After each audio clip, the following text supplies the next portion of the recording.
We believe that for governments to reliably represent the best interests of the majority, they need to have majority support. They need to be elected by the majority.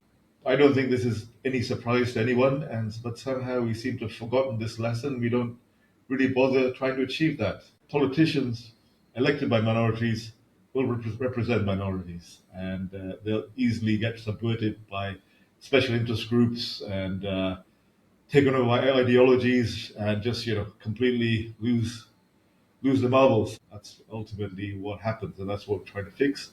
That's what the veto is all about. Hello and welcome to the Veto Campaign. My name is Rowan Widera, and I'm the founder of the website VetoCampaign.com, and we are advocating for an option to veto elections on the ballot that triggers a rerun if a majority of people choose to veto. We also have a plan on how to incorporate into proportional representation. And to be honest, I think it works better there than it does in first past the post, but we'll get into that shortly. So, to explain the concept behind everything, we believe that for governments to reliably represent the best interests of the majority, they need to have majority support. They need to be elected by the majority. I don't think this is any surprise to anyone, but somehow we seem to have forgotten this lesson. We don't really bother trying to achieve that. So if you have a look at the results of the 2024 election, you see in red, these are the number of votes required for each Labour MP.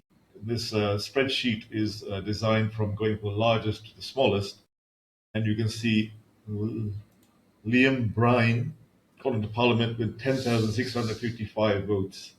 And generally constituencies about 70 to 75,000, and he's only got 10,000 votes.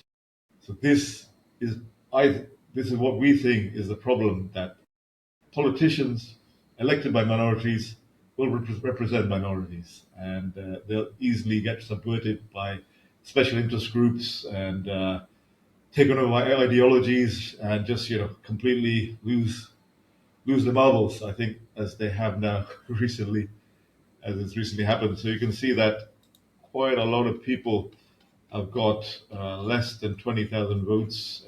I calculated it to be 291. And if you imagine, for example, if there was a 75% turnout, which is about 50 to 55,000 votes out of 75,000, you'd need about 28,000 votes to get majority consent. You don't have to get everyone voting for you, but majority have to consent to win. And only like a few people got that amount. So you're getting somewhere close, 25, 26 around here.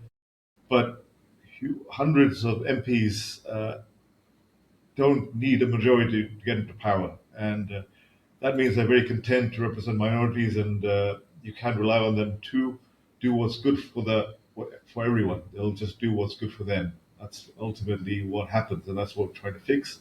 That's what the veto is all about. And I just want to go briefly into how it works in a proportional representation type model, because many people will be saying right now, well, we can just fix the first past the post because it's quite a stupid way to run elections when you have multiple parties. It doesn't make any sense. So what about PR? Well, PR is probably part of the solution, but it's not all of the solution. This is a PR system. So the issue, I think, with the PR system is it assigns 100% of the seats without making sure that 100% of people who wanted to vote got representation. So obviously, you're getting a bunch of people in there who don't represent anyone. So if for example, we had an election and 30% chose to veto on a PR system, currently all 100% of the seats would be assigned, and those 30% of people would be ignored. But supposing you brought them into the system, either because they had to were previously voting tactically, or holding their nose, or didn't have anyone to represent them, and they decided to veto, 30% decided to veto, then those seats should remain empty. I mean, do you think doesn't that make sense? It makes sense to me. I can't see why it shouldn't. and the remaining seats are assigned to their vote share. The remaining 70% of seats are assigned according to vote share. So government carries on as normal.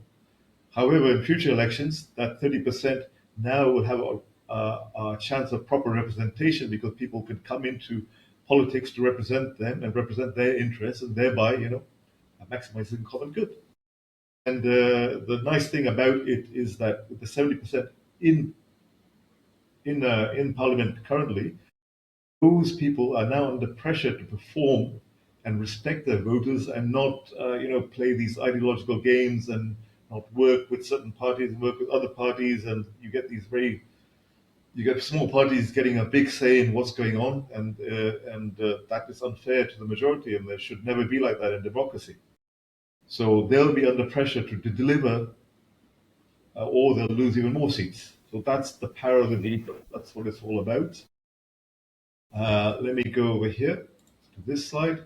So this slide shows the difference, the margin between first and second place. So quite often, in 2024, 221 MPs won by less than 10%. So even if a small number of people veto, once it's greater than the difference between first, the winner, and second place, it starts having effect because the person who gets into parliament will say, oh my God, if I don't represent these people who vetoed, they might go to the second place guy and he might start representing them. So he's encouraged to expand his voting base. They can't get by on a plurality and just coast along, and which is what has happened for a very long time until everything's gone to hell basically. And now things are changing because the political system is so badly designed. It's just gone haywire before anything can change. But the veto will allow change long before it gets to this stage. And a very interesting thing about the veto is that, in my opinion, its bread and butter work is delivering a signal to people who get elected of how they are doing with their policies, because they can analyze the patterns of the veto and see if their policies are working, where it's not working, where resources are required, are there any second order effects they didn't foresee. It gives them valuable information, some feedback to see how they're doing. So the veto works on very many levels. It works as a protest, it works as a signal, it works as an incentive, and it's the difference between a democracy or democratic electoral system and what we call our electoral oligarchy, which is a lead, follow, or get out of the way system. So this is what the veto is here to fix. So I hope you will support the veto.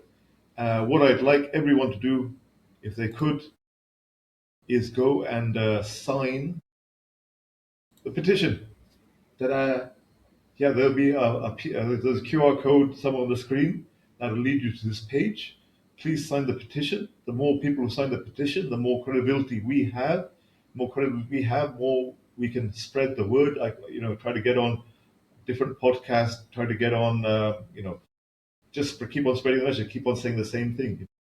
If you want to maximize the common good, the government must be elected by the majority. Otherwise, it's not going to do that.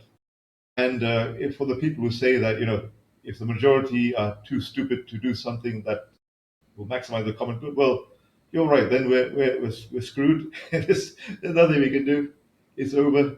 Or we're not united enough to get behind someone or a group of people, and we can't elect a government by majority consent. Then we're done for. We're not united. I mean, what can we do? I don't know what we can do. We have to split up and find a political union where the majority can be represented. So that's what I have to say for now. I hope you find what I said interesting. I think we all know government should be elected by majority. We all know that. Governments always respect individual freedom. That delineates the power that democracy bestows upon the state. They should not, interfere with individual freedom. We all know it, but somehow we don't seem to follow through and make sure it happens. And this is what it's all about. So please sign the petition and let's try to make this happen. Thank you so much.